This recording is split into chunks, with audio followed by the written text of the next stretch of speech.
Zdaj že predvolilne ankete so kazale zmago, zdaj po rezultatih sporednih volitev je ta zmaga zelo prepričljiva. Ste jo vi pričakovali?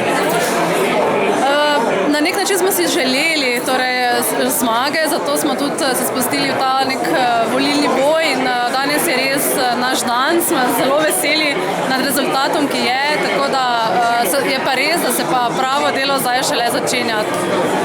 Zdaj na prejšnjih volitvah ste se potegovali na listi sanjske službe, si zdaj obetate sanjsko službo ne v Evropskem, ampak v slovenskem parlamentu? Ne, nikakor ne. Torej, sanjska služba, moram reči,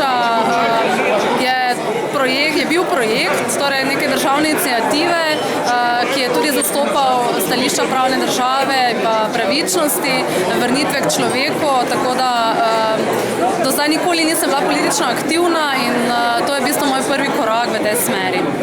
Zdaj prihajate iz Maribora, kaj si lahko Maribor obeta od zmage SMC na teh volitvah?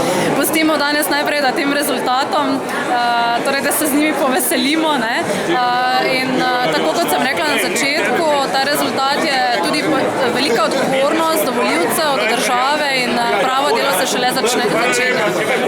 Mogoče na kratko, kakšno koalicijo bi si vi želeli, s katerimi strankami, kje vidite možne partnerje? Tudi to je del dela, ki pride, ne? Tako da naš predsednik je pa že v začetku tudi na soočenjih dejal, v katero smer razmišljamo, da smo pa odprti za razne pogovore. Pa mogoče vaše osebne preference, katere so tiste stranke? Ne bi na tem mestu.